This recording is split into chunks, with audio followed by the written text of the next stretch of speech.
दादा अपने गायों को चराकर शाम को वापस घर लौट रहा होता है। तभी एक प्रेग्नेंट गाय का तबीयत खराब हो जाता है और वह गिर जाती है।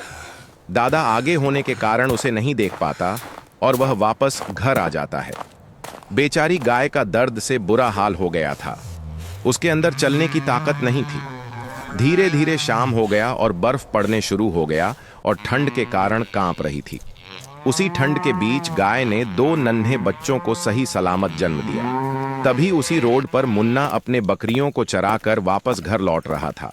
मुन्ना गाय और बच्चों को देखकर उसके अंदर दोनों के लिए दया आ गया।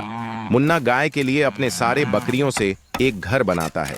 फिर मुन्ना दोनों को ठंड से बचाने के लिए घर में ले आता है।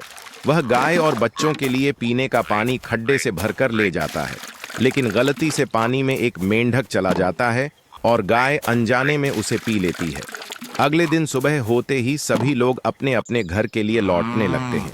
तभी रास्ते में आते समय मेंढक का जहर शरीर में फैल गया और गाय का पूरा शरीर धीरे धीरे मेंढक का बन जाता है।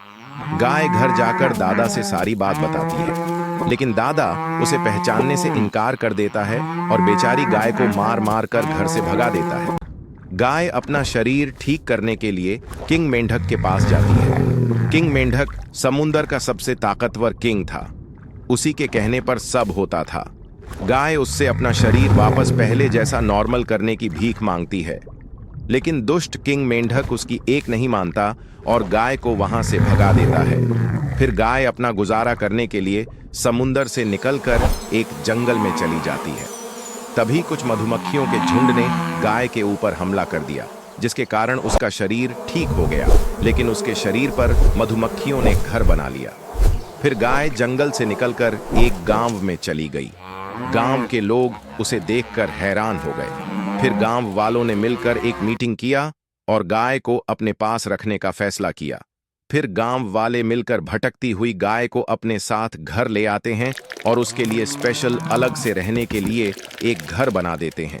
लेकिन एक दिन गाय ने ढेर सारा शहद दे दिया और गांव वाले खुश हो गए। उसके बाद धीरे धीरे पूरा गरीब गांव सबसे अमीर शहर बन जाता है। दादा न्यूज में अपनी गाय का कमाल देख रहा होता है और अपना इरादा बदल देता है।